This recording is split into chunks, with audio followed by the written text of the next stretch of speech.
أما بعد فأعوذ بالله من الشيطان الرجيم بسم الله الرحمن الرحيم محمد رسول الله والذين معه أشداء على الكفار رحماء بينهم صدق الله العظيم.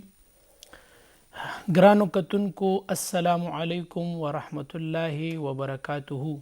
پی ټی وی نشنل پیښور حي علی الفلاح په پروګرام کې یو ځل بیا زه مولانا فیض محمد تاسو ته مخاطب یم. ګرانو کتونکو د حي علی الفلاح په پروګرام کې مونږ تاسو ته یو ښکلی شان موضوع راوړې ده چې هغه د رحم کولو فضیلت بیانول دي. ګرانو کتونکو دا رحم ډیر یو بهترین سیز دی او هر انسان له دا پکار دی. دا یوازې تر مذهب پورې تړل نه دی پکار، بلکې هر انسان لره دا پکار دی چې هغه رحم وکړي او هغه په ځان کې رحم پیدا کړي. او دا رحم یوازې په انسان باندې نه بلکې په هر چا باندې کول پکار وي، که هغه تر دې چې ځناور ولی نه وي. دا رحم دومره یو ښکلی شان خاصه ده او دا یو دومره ښکلی شان ماده ده چې دا په انسان کې کله دا راشي نو د ده زړه نرم شي. نو چې د ده زړه نرم شي الله جل جلاله ته دا انسان ګران شي. چې دا فضیلت الله جل جلاله کوم بنده له ورکړی وي چې هغه کې رحم پیدا کړی وي، نو د هغې په باره کې بیا قرآن کې الله جل جلاله د هغه خلکو صفت هم بیان کړی دی چې د قرآن عظیم الشان آیات ته محمد رسول الله چې محبوب کریم صلی الله علیه وسلم دا د الله جل جلاله رسول دی. والذین معه اشداء علی الکفار، د محبوب علیه السلام سره چې کوم خلق دي هغوی په کافرانو باندې ډیر سخت دي. رحماء بینهم، خو په خپل منځ کې ډیر زیات د رحم معامله کوي، په خپل منځ کې یو بل سره مینه محبت لري، رحم کول پکار وي. ګرانو کتونکو چې کوم انسان په ځان کې رحم راولي نو ګوره الله جل جلاله په قرآن عظیم الشان کې یادی چې 1400 کاله وشو چې د دغه خلکو صفت اوس هم بیانیږي. څوک هم چې قرآن عظیم الشان لولي دا آیاتونه پکې لولي نو د هغوی صفت بیانیږي. الله کریم جل جلاله دی زمونږ او ستاسو په زړونو کې هم دا د رحم ماده پیدا کی. ګرانو کتونکو د رحم په باره کې محبوب کریم صلی الله علیه وسلم فرمایي چې لا يدخل الجنة الا رحیم، جنت ته نه داخلیږي مگر هغه چې هغه رحیم وي، هغه رحم کوي. چې کوم سړی رحم کوي په خلکو باندې دغه کس به جنت ته داخلیږي، او کوم سړی چې رحم نه کوي دا به جنت ته نه داخلیږي. کله چې محبوب کریم صلی الله علیه وسلم دا خبره وفرمایله نو قالوا یا رسول الله کلنا رحیم، نو هر یو صحابي وویل چې د الله حبیبه مونږ خو ټول رحیم یو، مونږ خو په خپلو بچو باندې په خپلو کور خلکو باندې رحم کوو، په خپلو خپلوانو باندې رحم کوو. دا مراد ویوتی د صحابه کرامو. خو محبوب کریم صلی الله علیه وسلم د زړونو په حال باندې خبردارو، نو رسول اکرم صلی الله علیه وسلم ورته جواب ورکوي، وی چې لیس الرحیم من یرحم نفسه خاصة، رحیم هغه نه دی چې هغه صرف په خپل ځان باندې رحم کوي. ته خو به په بچي باندې خامخا رحم کې، هغه د ستا د وجود ټوکړه ده، ته به په خپلو خپلوانو باندې رحم خامخا کوي، ځکه چې دا خپل خپلوان به دي چېرته په سخته کې په کار راشي، بلکې ته رحم هغه چا سره وکړه چې هغه بالکل د ستا نه هېڅ مطلب نه وي، د تا نه د یو څیز تمنا نه وي. نو په کار دا وي چې هغه ته په داسې سړي باندې رحم وکړي چې هېڅ مقصد او مطلب دې ترېنه نه وي. نو چې مطلب او مقصد دې ترېنه نه وي او ته رحم په هغه سړي باندې وکړي نو دغه ته رحیم ویلی کېږي. نو بیا محبوب علیه السلام فرمایي وایي چې رحیم هغه دی لکن الرحیم من یرحم نفسه وغیره، رحیم هغه شخص دی، رحیم هغه ذات دی چې هغه په خپل ځان باندې رحم وکړي خو ورسره په نورو خلکو باندې هم رحم وکړي، بغیر د مقصده بغیر د څه لالچه هغه رحم وکړي په خلکو باندې، نو دغه سړی به الله جل جلاله جنت ته داخلي. د رحیم نه مراد دغه دی چې یو انسان بې مطلبه او بې مقصده هغه په خلکو باندې رحم وکړي.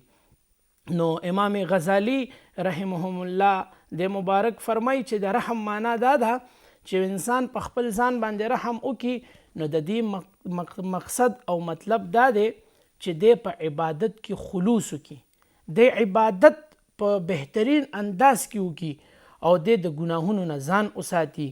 او د رحم په بل باندې د دې مطلب دا دی چې دا یو مؤمن مسلمان د دنه د لاسونو نه او د ژبې نه په امن کې وي، چې دی هغه مسلمان ته تکلیف ورسوي، نو دا رحم په بل باندې کول دا معنا ده. نو مونږ له پکار دي چې مونږ رحم په نورو خلکو باندې وکړو چې هغوی مونږ خفه نه کړو، مونږ د هغوی دل ازاري وانخلو، د هغوی زړونه مونږ خفه نه کړو. لکه محبوب کریم صلی الله علیه وسلم فرمایي چې المسلم من سلم المسلمون من لسانه و یده، مسلمان دی هغه چې د هغه د لاسونو نه او د هغه د ژبې نه به بل مسلمان په امن کې وي، یعنی رحم به پې کوي. او رحم معنا امام غزالی صاحب دا بیان کړله چې تاسو په بل باندې رحم دا وکئ چې هغه تاسو نه د تکلیفاتو نه په امن کې وي، د هغه مال په امن کې وي، ته ورته ضرر نه رسي، هغه تا نه په هر لحاظ سره په امن کې وي. بیا محبوب کریم صلی الله علیه وسلم یو واقعه صحابه کرامو ته بیانوي، یقینا چې ډیره سبق ازموده واقعه ده، بخاری شریف را نقل کړي ده، په بخاری شریف کې دا حدیث مبارک موجود دی.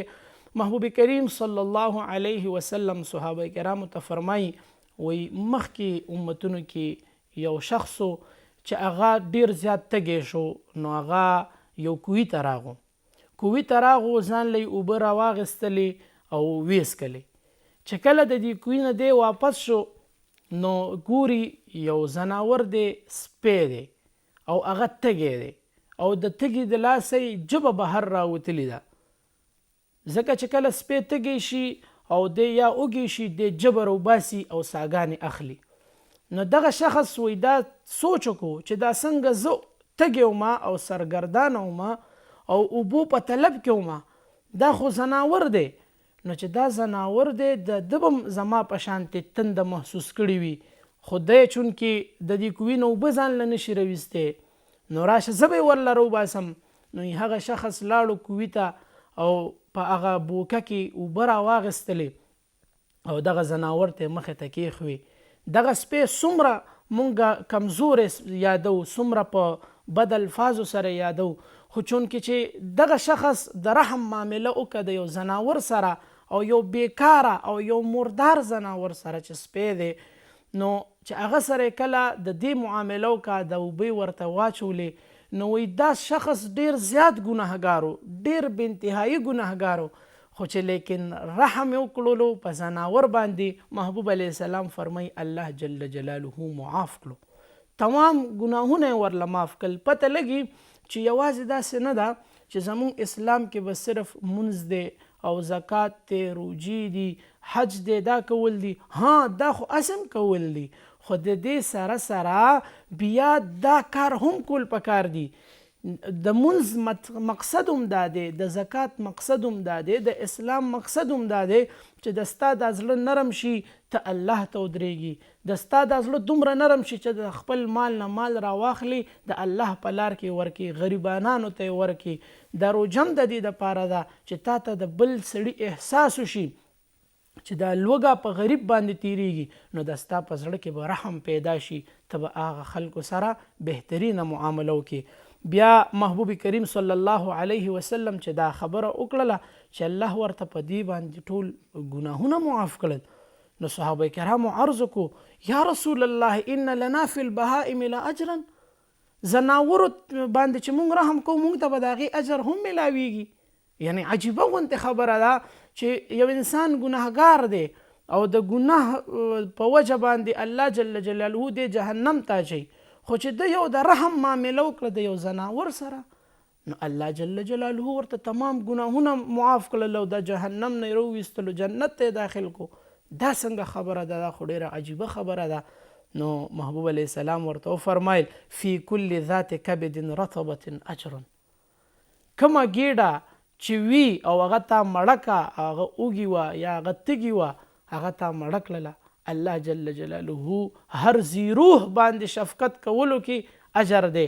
چې هر یو ذی روح وي، ذی روح چې هغه کې ساه وي، هغه ساه اخلي، نو چې کله یو انسان د سره د رحم معامله وکړي، الله جل جلاله ورته مغفرت نصیب کوي. الله کریم جل جلاله ډېر لوی اجر ورکوي. د مرقات د مشکات شریف شرح ده د ملا علی قاری رحمت الله علیه دا واقعه را نقل کړې ده. وایي چې موسی علیه السلام الله جل جلاله ته عرض وکړو، یا الله تا زه څنګه پیغمبر جوړ کړم؟ یا رب بأي شیء اتخذتنی صفیه. یا الله تا زه په دې تمام مخلوق کې په پیغمبرۍ باندې څنګه خاص کړم؟ ماله دې صرف پیغمبري راکا، نو کینې زمانه نور خلک هم موجودو، ماله دې ولې راکا؟ نو ملا علی قاری رحمت الله علیه شرح مشکات کې هغه دا فرمایلی دي، وایي چې الله کریم جل جلاله ورته وویل چې تاله ما دا نبوت ځکه درکو چې تا نه یو ورځې چیلۍ منډه کړي او ډېرې په عذاب کې او ډېر لرې پورې لاړې، ډېر لرې پورې لاړې، ورپسې چې کله تا دا چیلۍ رایساره کړله نو تا په هغې غوسه ونه کړله، تا ورسره د رحم معامله وکړه، دا چیلۍ دې راواغېستله او په اوږو باندې دې سوره کړله او را روانه دې کړه. وایي چې تا زما په مخلوق باندې رحم وکړو، نو زه به په تا باندې رحم وکړم. ځکه چې حدیث مبارکو کې راځي، محبوب علیه السلام فرمایي من لا یرحم لا یرحمو. څوک چې په چا باندې رحم نه کوي، الله په هغه باندې هم رحم نه کوي. نو که څوک دا وایي چې الله جل جلاله دې په ما باندې رحم وکړي، نو د الله جل جلاله په مخلوقاتو باندې تاسو رحم وکړئ، الله جل جلاله به په تاسو باندې رحم وکړي. تر بل پروګرام پورې زه تاسو نه اجازت غواړم. د لوی الله په امان.